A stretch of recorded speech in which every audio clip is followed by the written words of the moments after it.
Hello and welcome to Book Lunch Tuesday, the best thing to happen to Tuesday since tacos!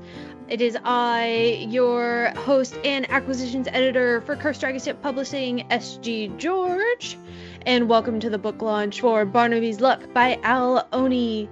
Barnaby the Quick and Shrug the Thug just want to relieve a rich man of his family jewels, but a fumble here entangles the dynamic duo in espionage, necromancy, and unwizardry. Will the thieves turn spies save the day or lose their lives and their deaths in the process?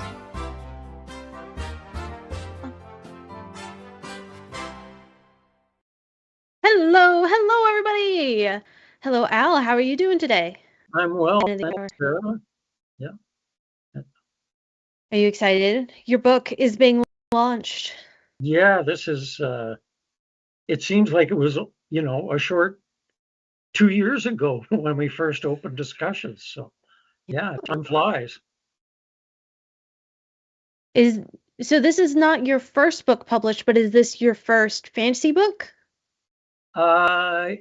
Yes, absolutely. My previous stuff has been more on the science fiction and mystery side. So. Very nice. And also joining us, we have Miss Kelly Lynn Colby, the copy editor for this book, and our editorial director here at Cursed Dragon Ship Publishing. I believe she's got a bio to read. I do. Al Oni is a retired geophysicist, now writer living on Vancouver Island with his wife, Sandra. He discovered science and science fiction at age 10 and continues to enjoy the sense of wonder both bring. His stories celebrate the transformation of the individual against a speculative background into one who risks their existence in an attempt to make a difference in the world. I mean, that sums up this book right there. Al's ninth published novel, Take Your Best Shot, launched in February 2024. Al's short fiction has appeared in numerous print and line magazines and anthologies. Al is a two-time Aurora Award finalist in the short story category and a full member of SIFWA. Yay, Al! Oh, thank you. Thank you. Now that we all know how to pronounce your name, just so everyone in the audience knows, Sarah and I went over and over 9,000 ways to pronounce O-N-I-A until Al finally told us you pronounce it Oni. Look at that. We all learn something new every day. We'll get it right from now on, though. Pretty sure I just got it right. I'm pretty sure Sarah did too, right? Yes. That's so cool. I love that. I love that. English language is weird. I'm assuming that last name is not English, though. No, I think it's Italian, but it's how it's pronounced in going back 2 generations anyway. Well, there you go. That's pretty cool.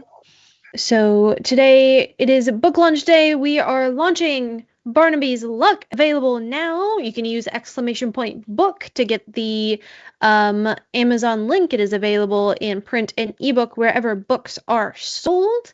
And I believe this one is in Kindle Unlimited if you are one of those tasty KU subscribers. But let us not I love that. Ask you to buy the book yet before you know too much about it.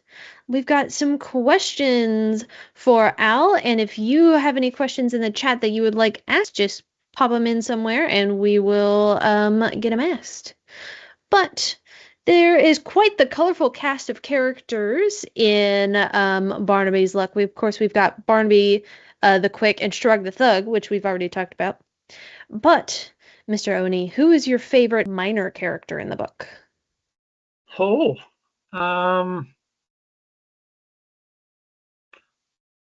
I have to say Elbeth, the apprentice unwizard, if you will. She is the one who's probably transformed as much as anyone through this book and the next and the final book. Barnaby is who Barnaby is. He learns his lessons the hard way, and it doesn't necessarily make him change his ways. So I think that quite a number of people would have quite a number of things to say in the book about his stubbornness. His inability to see the world except through his own eyes. Yes. Yeah. Single-mindedness and completely focused inwardly. Mm-hmm. for sure. And We all that's know people like that, though. a nice way to say a lot of the things that characters say in the book, but they tend to do it in insult form quite colorfully. What was your favorite insult to write in the book? Who says it to whom else? Oh, I think when they're on the first caravan trading expedition and the most professional trader and entrepreneur regards Barnaby, who is transporting ore, amber ore, which has value, uh, as a rock picker or a dirt trader, and a small one, because Barnaby is small in stature. So I think that character gave me the opportunity to, show how others perceive him in error as they find out. Very nice. Yeah, I think my favorite one is on that same caravan trip where two of the caravan guards are talking about Barnaby and he's listening to their conversation. I think they call him a slimy weasel or something along those lines, and I thought that was hilarious. I thought that they had his number exactly. Um, Elhin asks, what is your favorite design element from the cover and why? I think the whole idea of the sort of Arabian Nights theme that's there in the colors, which reflect the desert uh, and the earth, which is one of the four classical elements. The other three are all used in the story to reach different plateaus of understanding about what's going on and what's happening to the various characters. So yeah, it strikes me as very classical fantasy. It's not, all wizards and warlocks and dragons and swords and things like that. It's just classic and kind of, I don't know, can you have a cozy fantasy? I guess that's what it Yeah, reminds for me sure. of. Yeah. Absolutely a genre now. This one is not a cozy fantasy, though. No, but No. it lures you in. Mm-hmm. Kind of the ancient map thing going on in the background, parchment. And so it really captures the age that I was trying to, set the book in. They did a great job. Yeah, I like the because this book shows the difference between magic and science, even though they don't call it science. It's like it's on the cusp between those two. So I was wondering if you wanted to explore that on purpose. Absolutely. Yeah, that's the uh, probably one of the themes in writing the book, creating the book, was to show, well, not only does a small person like Barnaby survive in a barbarian age solely based on his wits, but also there has to be, you know, something opposing necromancy.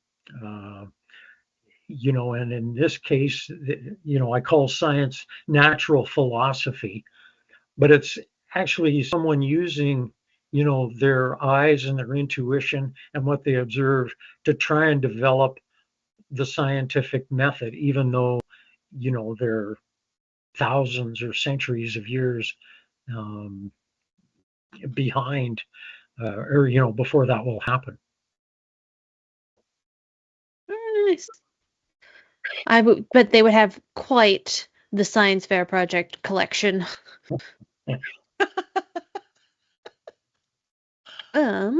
So what was the hardest part of the book to write? Was it the science or was it the magic, do you think? I think it was magic, you can, as long as you've got a consistent system, you can get away with, quite a lot, as long as it's logical in its own sense. So coming up with explanations that were based on our modern day perceptions took a little more creativity, I think, to, the unwizard in the book, says, well, I can explain this, and yeah, sometimes he can, and sometimes he can't. And the book tests his, resolve in that respect to, in the final battle scene of, might versus right, and wizardry versus natural philosophy. It still boils down to who has the most guys. Yep. And it's probably a hard race to win when the other guys keep getting back up because they're all zombies. Because that's what they're fighting in the book is a necromancer. A necromancer has taken over the next kingdom over, and he is the big bad. But so this is not a book with a lot of dragons and a lot of hippogriffs and those sorts of things. But what is your favorite mythical creature? Oh,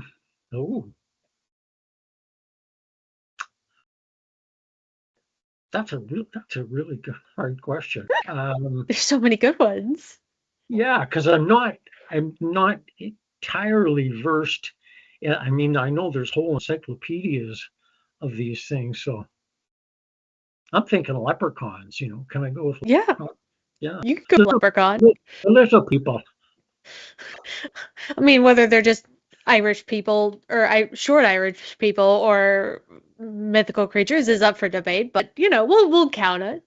Yeah, well, I like the whole idea of them using tricks and relying on their wits, and just being, generally out to have fun at non-believers' expenses.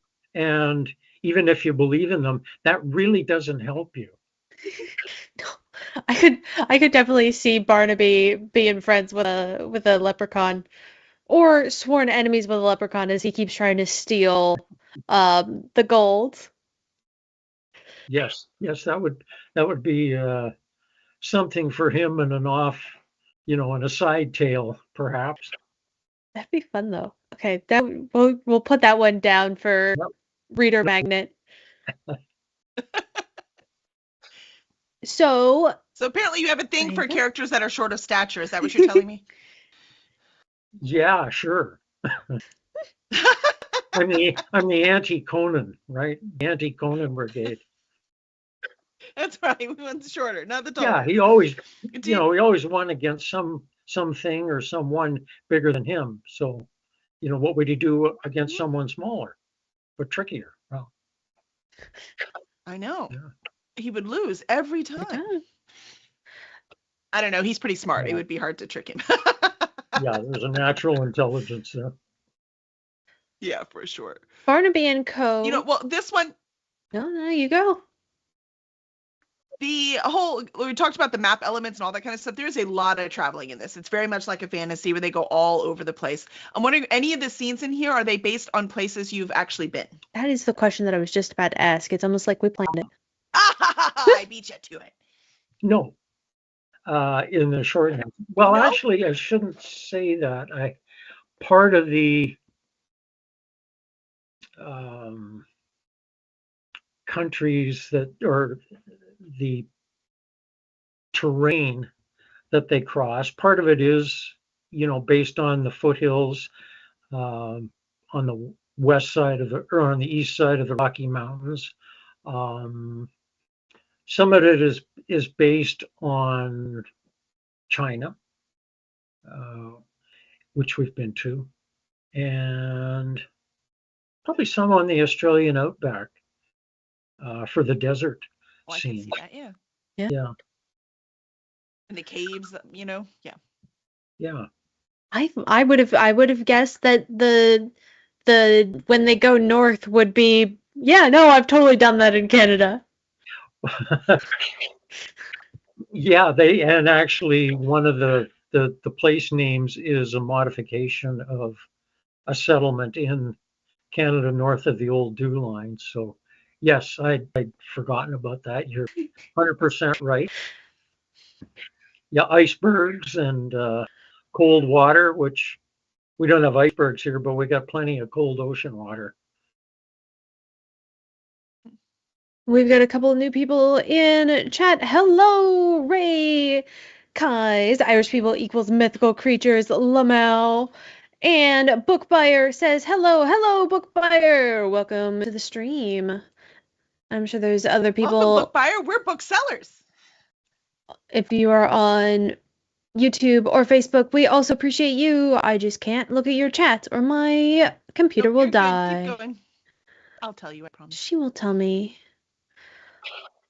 So we talked about places that you have visited. Are there places that you want to visit that influence the book? Very good question. Yeah, I'd like there's places I'd like to see. I don't know if I ever will in South America. Machu Picchu and Lake Titicaca and the Amazon rainforest. But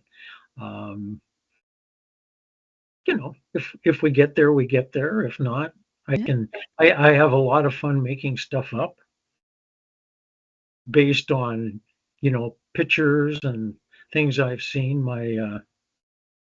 My oldest brother traveled right around the world in 3.5 years in the early 60s with, I think about 12 trays of slides back in the day when you had 40 pictures per tray. So, and I've seen them a couple of times. So, yeah, I always draw on that.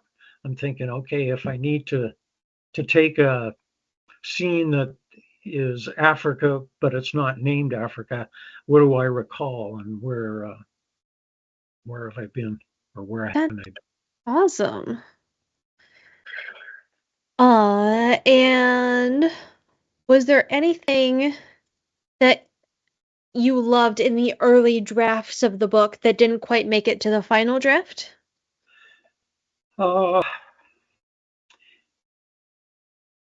Yeah, the early drafts does not show up in the final book, was told from rotating points of view.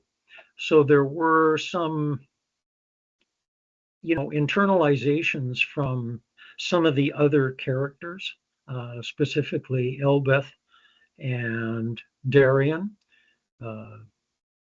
that had to be reinterpreted from external viewpoints, Barnaby's, and dialogue. So, yeah, not all of it made the transition.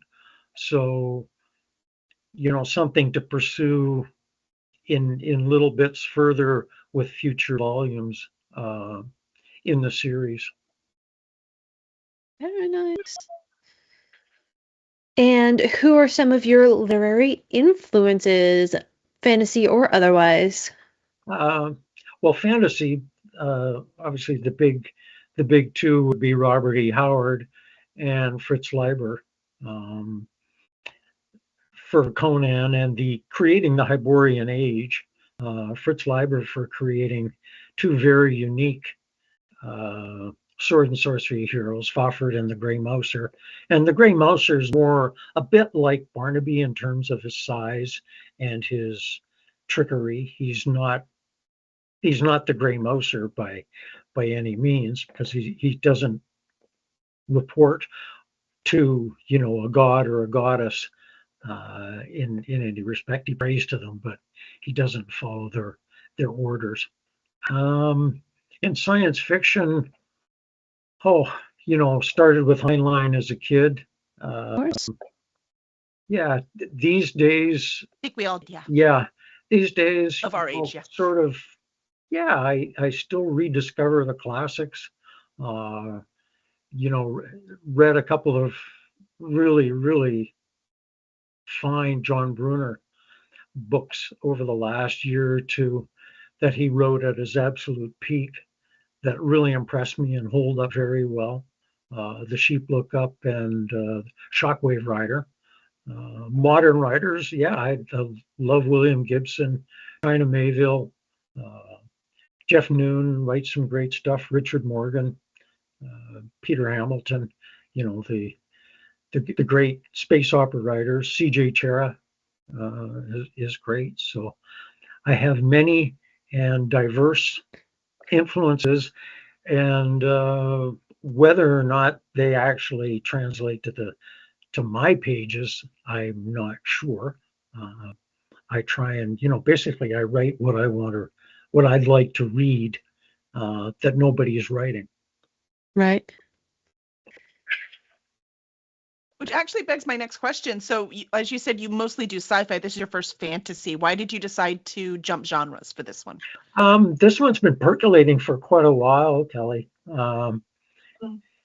And I've written, a series of, or a couple of short stories in the world that Barnaby's Luck takes place in. And then started thinking, well, how can I've written, one a very long novelette about, the trip north into the ice. And then I thought, well, and then I started thinking about the four elements and how to combine those in an ever escalating story, culminating in a climax where all the four elements plus wizardry and natural philosophy come together in either a holocaust or victory. So and I had my very first professional sale was to Marion Zimmer Bradley. It's fantasy magazine. Cool. So yeah, I just read Mist of Avalon. Just read it. Yeah. So yeah, I haven't ignored fantasy in terms of my own writing, but I guess I had more things I thought I had to say that would translate better in science fiction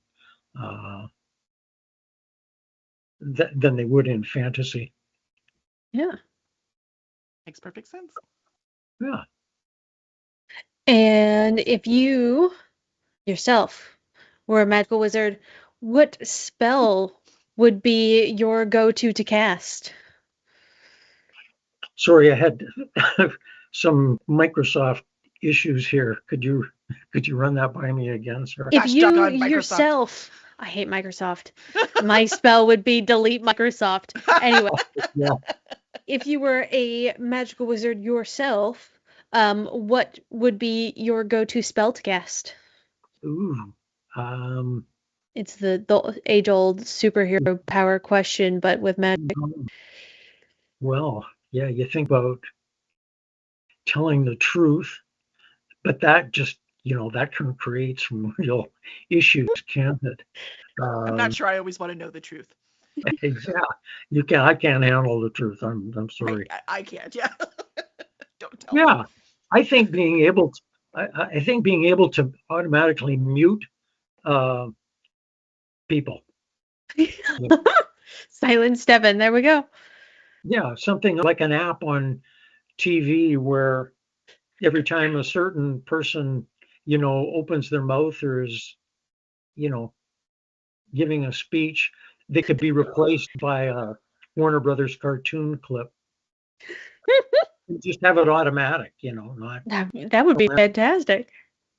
Just point my remote and, there's bugs. All right.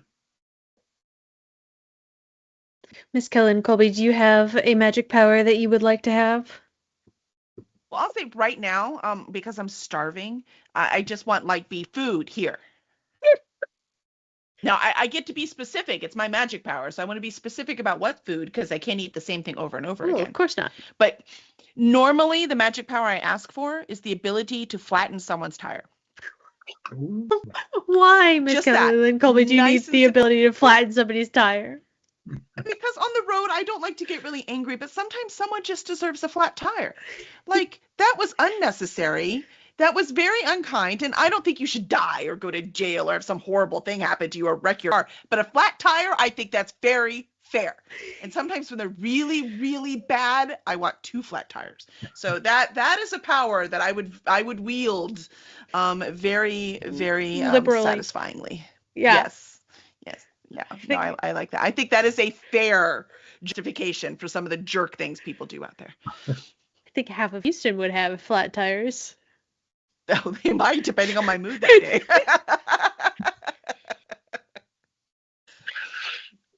And this is the last question on my list, so if you in the chat have some questions, throw them out there. Who, Mr. Owl, Oni, is your favorite dynamic duo? Oh, Batman and Robin. Batman and Robin, there you go. Yeah. Any particular Robin? Oh, Dick Grayson. Just because that's, Yeah. I grew up on those comics in the previous eon. Very nice. From then on, various Robins just got to be, sales gimmicks. I was always more of an Marvel person myself, but my favorite movie was the Iron Man movie that came out. Like that was the first time that I really got into comic book or superheroes because we didn't read comic books. Was Iron Man. The new Batman movies are always so edgy. Yeah, yeah, they're very dark. Yeah. I agree. Awesome. Wait, do you want to know what my duo is? What is your favorite dynamic duo? Grilled cheese and tomato soup, for sure. I heard that dynamic duo showed up at your house this week. It did. It was wonderful. I wanted to get more. I think Kelly is very hungry. Nobody talk about food in the chat. Don't tell him not to do something. You know better, Sarah. You know better than that. Well, if I said, like everybody type in the chat and have a good fun time, they wouldn't do that. But if I tell them don't do that, then they're gonna do it. Exactly. So don't tell him not to mention food. So, Miss Kelly Lynn Colby, what was the biggest copy editing quirk that you found in the book while you were working on it? I think it was splitting speeches, where there would be a dialogue and then there would be a dialogue in the next paragraph by the same character. So it was done correctly, like the quotation would be left and all that kind of stuff. But I'm like, why? No, just put it back up there. I don't understand why that's down here. So I think that it just, like you said, it's a quirk, right? Every author has a little different quirk. So that was about it. It didn't have to be separate. Just moved it up. Yeah, not bad, just quirky. It's just quirky. I was like, no. Trying to break up the pace. Yeah. Yeah, it's all good. We all have our quirks, believe me. Yeah. Sarah knows them all. Oh, I know all of them. Let us not get started on the quirks in your books, Miss Kelly. I know what you do with that comma before because. La la la la la. Not anymore. I learned my lesson. Okay. I still feel like it needs to be there, though. It still looks wrong. It's not supposed to be there. I believe you. I don't, but I know I've read the book. I don't like it, but I do it. And who would like to read this book? Not the copy editing Chicago Manual of Style 18, but Barnaby's Luck, available now on Amazon. Barnaby's Luck. Do you want my answer? Yeah, your answer. Yes. Anyone who likes humor in their fantasy will like this one because the characters are funny, but it's not like Terry Pratchett funny, like funny to tell a joke, but it's just that the characters, the way they talk and interact with each other is funny, kind of like A Good Running Away for any fans of that. So anyone who's like fans of that kind of writing, of misplaced adventures and stuff, you're also going to like this one. Yep. Yeah, the characters were what sold the book to me because just the way that Shrug and Barnaby talk to each other is hilarious, and they don't get it. Yeah, just for the record, Johnny says I can follow my heart, not Chicago Manual Style. My heart Johnny says there should be a comma before because. Johnny is not your editor. Why? So rude. What do you think, Al? Should there be a comma before because? I I was like, wait, don't put me in the middle of this. and I err on the side of when in doubt, take it out. There you go. You know, like every time your grammar or spell check says put a comma after so, and then I realized, gee, I start a lot of sentences with the word so. So that makes me, it does make me look at it. Okay, I can get rid of the so, but if I need it because it's in dialogue and the character is being whatever that character's being, yeah, I don't put the comma in. Very nice. Hello, Yeah. Pine That's a Lord. cool writer's. That's a cool writer's trick right there. Just pay attention to word, but don't actually listen to it. Yeah, I try and subvert Microsoft Word as much as I can. It deserves it. I'm very mad at Microsoft Yeah, it's been this really week. rude lately. It's Yeah, it's been it's very not rude. Very designed rude. for writers of fiction, No, and with every update, it gets further and further away. It seems so. That would be my I've other. just turned grammar off. I don't look at the Yeah, grammar on Word at all. yeah. it And now it's trying to be always even more complicated. it's interesting, especially when you're working with a fantasy book like Al's, is you are intentionally verbose. On the morrow or similar like sort of phrases where you could say it more succinctly, but it's not nearly as fun to say it that way. And every single time Microsoft highlights it and is like, but you could say this in one word. And I'm like, yeah, but that's not fun anymore. But I'm not writing a business email, for heaven's sake. Leave me Yeah, alone. yeah. We're in the Middle Ages here, kind of. Yeah. Let us be Ish. colorful. Yeah, just to get the reader identifying that this is not now and this is not here. This is then and not here. Exactly. Which is where I would like to be now. Thank you. Yeah. And just instead of saying a long time ago in a galaxy far, far away, We just say on the morrow instead. on And the they're like, oh, I morrow. get it. Yeah. I gotcha. Okay, I know where we are now. Yeah. Our philosophy around here is that if people like you, they'll like what you write. So, what are you reading right now? Oh, um, I am reading some Agatha Christie short stories. I recently finished the third book in the Three Body Problem. I've heard that's a good one. It's very, it's very dense. Cerebral. Yeah, it's very dense. The Cixin Liu's comprehension across a broad range of science and history is beyond remarkable. And the fact that he brings it all in without losing track is just amazing. And keeping the three balls in the air, so to speak, over a period of hundreds of years um, is difficult, but it's interesting from a craft point of view as to how he, when I read it, I'm thinking, oh, I see how he's maintaining some continuity through this long period of many lifetimes for humans, uh, but still maintaining our empathy and our identification with the characters. And he uses, a few different tricks to do that. Um, again, based in science. So, yeah, we just had a neat exercise in one of my writing groups where we were asked, recommend 4 books that you read in the last year, which is fine. That's pretty easy. I go through my Goodreads shelf. But then it was, and what did you learn as a writer from reading those books? And that was very hard because I read for pleasure. Yeah. I get enough technique while I'm doing my own writing that I'm reading strictly for escape and entertainment. But going back and then looking at those books and thinking, okay, what could I learn from those books? And it was a great exercise. And I look at each book now as I finish and say, okay, was that, 3, 4, or 5 stars or whatever on Goodreads? And not just why, but what did I take away from it as a skill? Yeah.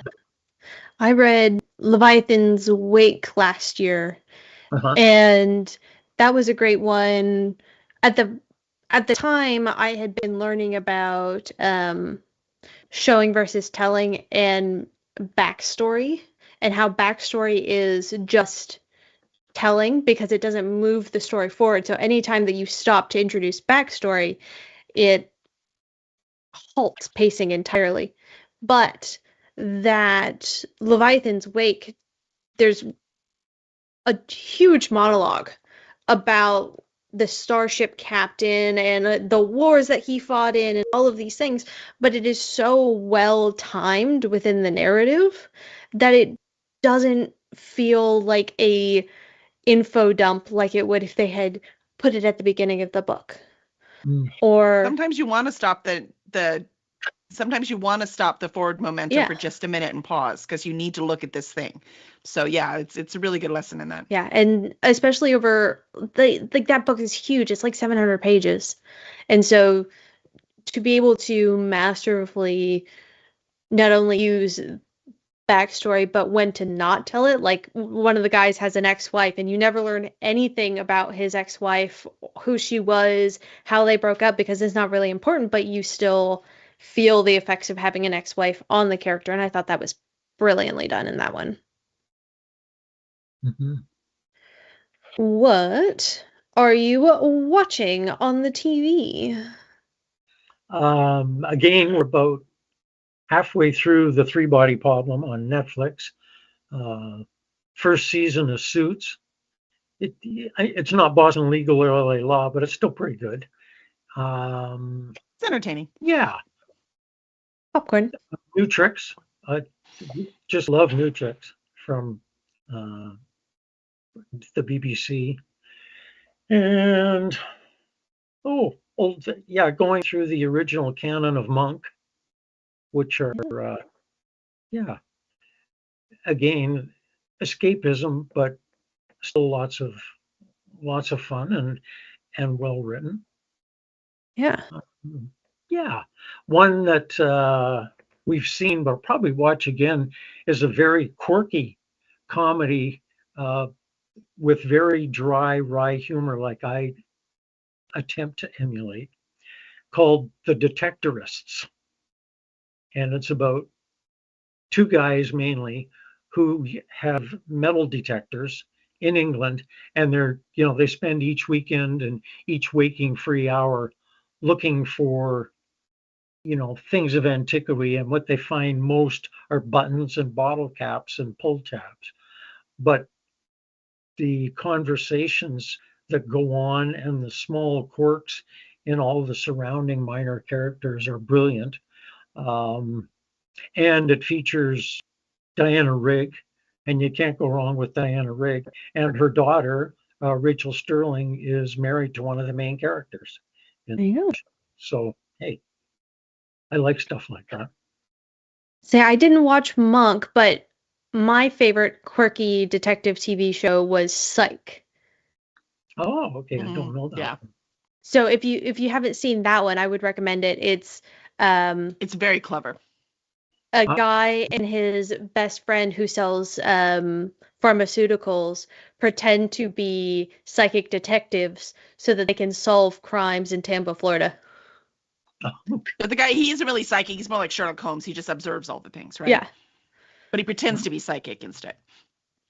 And they are hilarious goofballs. They have so much fun. Oh, thank you. I will look for Look for the pineapple. It's important.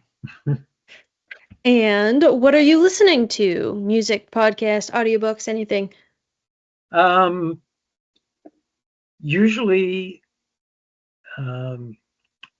BBC radio shows, dramas that I listen to while I work out or run, and yeah, some American stuff as well. We have a really good science, CBC, the Canadian Broadcasting Corporation science program every Saturday called Quirks and Quarks. And it's kind of like a science magazine. It would be like NPR, I'm sure, does an equivalent. Um, and it's very eclectic. I mean, there will be things about what's in the seawater versus a new dinosaur versus black hole discovery versus some psychological phenomena, medicine. You get a real potpourri of subjects every week. That's awesome. I don't know why it didn't occur to me that the BBC would be prolific in Canada, but that kind of makes sense considering that it's Britain Yeah, Light. of course. Yeah. Yeah. I download most of them through the Internet Archive. Oh yeah. That has a portal, I guess, to the BBC. So. Yeah. Also, Shelley Campbell just joined us on Facebook, a fellow Canadian. Hello, Shelley. Hi, Shelley. We've texted each other. Super cool. Yeah. Y'all can do events together now. Well, she's in a group called IFWA that I helped found back in the 80s when I was living in Calgary. So, yeah. That's so cool. Paying it forward big time. Say, Small world. Shelley, when we did her book launch for her book, the thing that came up was that she gets so much snow and that it gets so cold up there. And that's why I thought that your scene in your book was probably based on, at least somewhat realistically, on where you live in Canada, because the way that she describes it is living in an Arctic hellhole. Yeah, where I lived for 6.5 decades, yes. So yeah, he had a little experience there. Just a Shelley little. says IFWA rocks. Yes, it's surpassed all our expectations when we started. So I love it. Awesome. Yeah. Love it. See, we're movers and shakers around here at Cursed Dragon Ship Publishing. Yes. That's right. Well, and having a strong group of writers around you is really important. The actual writing you do at home alone, but everything that happens around the writing is really a team effort. It takes a village to raise a child, and it takes a village to raise a book. And even big guys have a whole massive team of beta readers and alpha readers and editors, and if you don't have the resources to hire all of those people, having a writing group near you, a writing association near you, is a fantastic resource. Absolutely. Yeah. And like you say, it's for the support that, hey, I'm not the only person doing this. It's for trading skills and getting, really valuable critiques from other people who are writers and are facing the same struggles that you are. And, it's also a little competitive, when people say, hey, I got a story published in Analog or Asimov's. You think, well, damn it, I've got to do better. Now I have to get two. You're like, I want one. Yeah. Yeah. Healthy competition is good for the soul. Absolutely. Yeah. There's a lot of really good writers that have come and gone. There's groups that have been in, but I guess they just didn't feel the support was there, or for whatever reason they moved on to another passion. And I'm here because I didn't quit. And I didn't quit because I had a great group surrounding me. Yeah, you got to be a bit stubborn to be a writer. Yeah. Don't take no for an answer. That's right. It's required. Except from your editor. You can be not stubborn with your editor. She'd like that very much, please. Good luck. Awesome. Well, where can people follow you, Al, other than ajoni.com? Al Oni on Facebook and LinkedIn. And my website that you just mentioned. I try and I don't post a lot of blogs, but yeah, if you want my opinion about something, it could be there. I try not to be too controversial. They're usually more about the writing experience and the craft and insights that I've gained. And Miss Kelly Lynn Colby, if anybody is looking for your expertise, where can they find you? Basically everywhere you're seeing me right now. So anything that says at Cursed Dragonship, I am there. I even do TBR games and book hauls and all that kind of stuff on our YouTube page. And if you're looking for a freelance editor, you can go to Kelly at kellylynncolby.com. So I am open in March. I have some openings in March. And before we say where you can find me, one more time, you can get this book, The Barnaby's Luck, anywhere where books are sold, Amazon, Barnes and Nobles, Target, I don't know, your local bookstore. Insert your local bookstore here. Go ask them. They will order a copy for you. It is available in ebook and print. It is in KU. If you're one of the KU girlies, this is the book for you. Um, and if you would like to follow more of me, I am Birdie25 on Twitch. I have my own editing show, normally on Tuesdays, normally about this time, where you can come see the process happen live. Or ladybirdediting.com. I also have some openings for some books, but I'm a little bit later in the year. And I can recommend both of you extremely highly. I learned so much from you guys, and it really made the book a lot of fun for me. And you're both sitting on my shoulders like two ravens as I'm writing so books sorry. 2 and 3. I'm so sorry.